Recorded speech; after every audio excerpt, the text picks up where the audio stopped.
everybody, happy Sunday. I hope that wherever you are and whatever you are doing, you are having an amazing weekend. Yes, that's a press car. Shh. I knew I was going to walk past it. And yeah, it made me feel sick. Michael took me down the road and it made me feel sick. I drove it for a bit and then I let Michael drive it for a bit, and I ended up feeling sick. I'm sure I will have proper thoughts to share with you very soon. But check this out. My roses are still doing incredibly well. It's really, really freaking humid here. We're filming this on Tuesday because we have the press car, which means we're going to be doing chase shots this week. My wife is away on a business trip, so we're trying to front load this week so that when she gets back, I have less to do and less to worry about. But it also means it's really freaking hot here. Just humid and nasty. But look, the plants are doing well, so I can't complain. This is what's left. Looks like some of the tomatoes have fallen over. This is what's left of my tomato stash. I've given away most of my tomatoes and cucumbers now that I didn't already have in the greenhouse, and that's good because I had too many. Next year I will learn from my mistakes, I am sure. But check this out. We have corn. Corn is doing corn things. There's lots of pollination happening right now. There's lots of critters flying around and doing and helping, and the wind's helping, obviously. Corn likes to be nice and close together so it can touch and pollinate that way.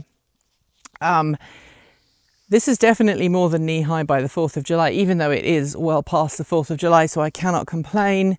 The butternut squash are doing incredibly well, including the ones I planted from scratch. I don't know if you remember, I planted these and forgot that I planted them, and then I planted more. So, you know, I cannot complain. The peas are not so much. I don't know why these peas are not super happy about being down here, but they are growing very slowly. The pumpkins, though, the pumpkins are having a wonderful time. Check these out. They are doing incredibly well. We have already got some tassels forming here, which means corn is not going to be far away. So I'm very excited about that. Over here, we also have some pollination imminent. And you'll see something I'm really excited about.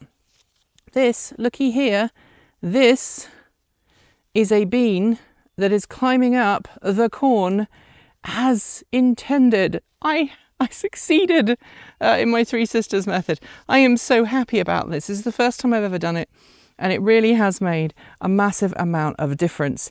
Look at my courgettes or my zucchinis. They are doing really well. This corn is also definitely higher than knee high. We've got some zucchinis or courgettes or whatever you want to call them down there looking really wonderful, and I don't think it's going to be long before I'm going to be able to cook with them, and I'm really excited about that.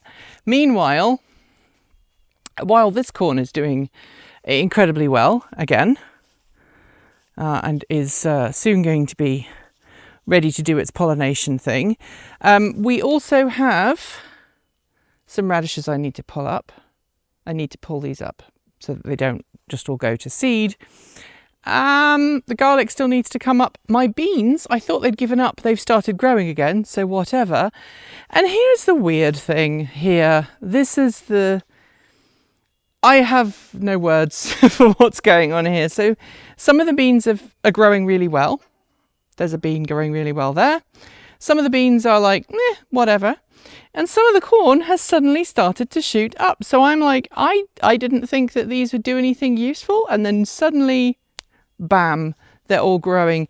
There are more pumpkins there as well. My herb plot needs some TLC. And then over here, my watermelons have started to take off because it's suddenly got a lot warmer. We've got some sprouts here. I think I need to thin those out a bit and give them a bit of an easier time. But then in the strawberry patch, yes, there are weeds. I need to take care of the weeds. There's a lovely fresh strawberry over there, which means I have to literally pay the chicken tax. It is a written rule that whenever there is a ripe strawberry, and if I have not paid the chicken tax must be paid. Yes. Would you like the chicken tax to be paid, my love? Are you ready? There we go. Have another go. There you go. There is the chicken tax being satisfied. Ashley is really consistently laying eggs right now, and she's doing really well. And I just want you all to know that if you have a chicken that is henpacked, remove them from the flock and let them flourish. Talking about flourishing, the thumbnail for today's video, I just want everything to ripen. Why won't it ripen? So I've had a cucumber, my first of my English cucumbers. I had that today and it was really lovely. We've got another one here. This one is a telegraph. I've got some more peppers coming here. There's one over there as well. Still no tomatillos, but I don't know if that's because I don't have anything to pollinate or if they're just taking a really long time. But there's flowers. We just haven't had anything growing on them yet. Another tomatillo here. And again, lots and lots of flowers. But at the moment, although this might be one here. Yes, that might be one there. These tomatoes are looking good, but they are a little wilty because it's been so humid and hot today. We might get some thunderstorms later. But look, we are just waiting for all of these glorious tomatoes to ripen. And once one goes, they are all going to start going. And it will be like a little boom, boom, boom, boom, boom. Hello, you shouldn't be in here. Yeah, I know. You very often find yourself in here. You can fly out the door. There you go. There you go. See? Easy. They come in after the bugs and then they get panicky when a monster walks in. But again, look at these wonderful tomatoes here. They are doing incredibly well. If I come up this end, the gophers or the moles have been in. They're just driving me up the wall. And then here we've got our little, they are really little right now. These are the sauce tomatoes. They're very small, but hopefully they will grow to be very large. For some reason, we've not got really much in the way of fruit on these plants, but this is the first year I've grown this particular variety. The plants themselves look pretty healthy, so I don't think there's anything to worry about there, but we'll just have to wait and see. But talking about healthy, this is just, I have never seen anything like this. These are my Chelsea Prize cucumbers. Check these guys out. They are looking incredible. They kind of went from being meh to suddenly being yeah.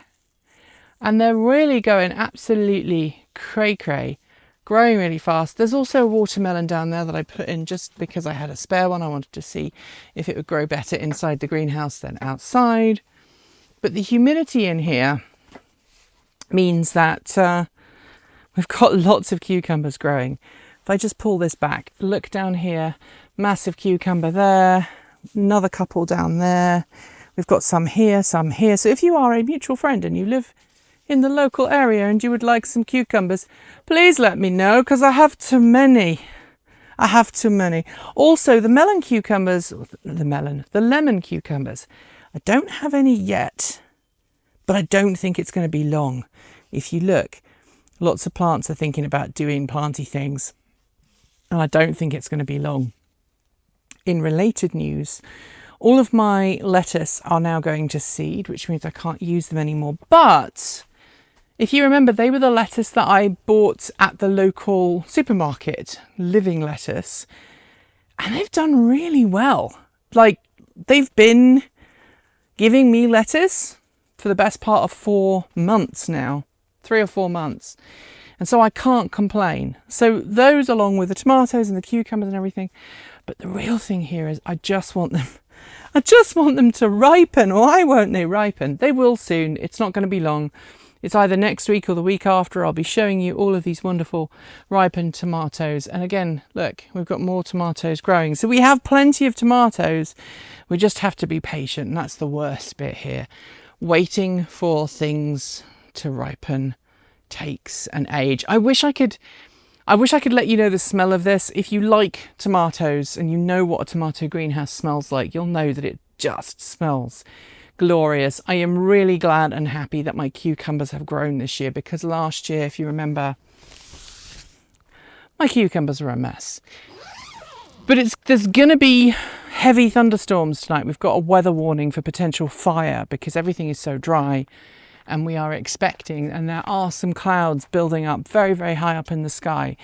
We are expecting some nasty weather to come. But I do have some good news, and that is that the approval was granted. So my wife's window, which is here, has now been given official approval. The inspector came, she gave it her blessing, and so now my wife can actually, I don't know if she's got the light on in there, no. Now my wife can actually finish off inside. We can put an air conditioner in there, which is one of the reasons why we put the window in, so that her shop can be nice and air conditioned. And it's just such a nice feeling to know that we went through the permit process. My wife had never done load calculations for a building before. She had to learn how to do all of that. And you know, it was okay. It wasn't as difficult as we thought. I'm not going to take you over there, but in other parts of the garden, the potatoes are doing actually pretty well. Most of my large container of potatoes have died off, or at least the shoots have, which means they're ready to harvest. But my russets are still growing, and my potatoes that I grew from little tiny seeds are still growing as well. So too are the parsnips. This year is going to be an incredible parsnip year. I can feel it in my bones. But how about you? What's growing in your greenhouse? What's growing in your garden? And do you have volunteer sunflowers like I do? Let me know. Thanks for joining me today, and if you've got thoughts, make sure you leave them below in our Discord chat room, or you can reach out to us on Mastodon. Thanks to the amazing list of people scrolling by on your screen right now. They are some of the more than 1,500 people who help fund this channel through Patreon and YouTube. They help cover our bills, pay our team, and they make sure that we can remain 100% independent. If you'd like to join them and see your name listed here, just follow the links below. There are a range of different tiers you can sign up for, from as little as $1 a month, or if you pay yearly, just over $10 a year. A massive welcome to our newest supporters: Carol Bulawa, Rolfondo, Michael Owen, Winter, and Wilton Live. To join the list and get your shout out, become a paid Patreon member for your week of fame. And of course, if you'd like to support us with a one-off donation, you'll find links below to make Ko-fi and Bitcoin donations. We even have a good old-fashioned PO box that you can reach us at. Address you'll find linked below. And of course, if you're in need of some swag, you'll find our swag store in the down below as well. This month, we are celebrating Pride with an amazing new t-shirt design by our in-house artist and animator, Erin. You can get yours today by heading to our Redbubble store. We've also got some fantastic content coming up, so make sure that you've hit the subscribe button on either PeerTube or YouTube, and we'll see you soon. We make new videos every Monday, Wednesday, Friday, Saturday, and Sunday. If you want more, the mighty algorithm thinks you'll like this video, but we think this one is also well worth a look. See you soon, and as always, keep evolving.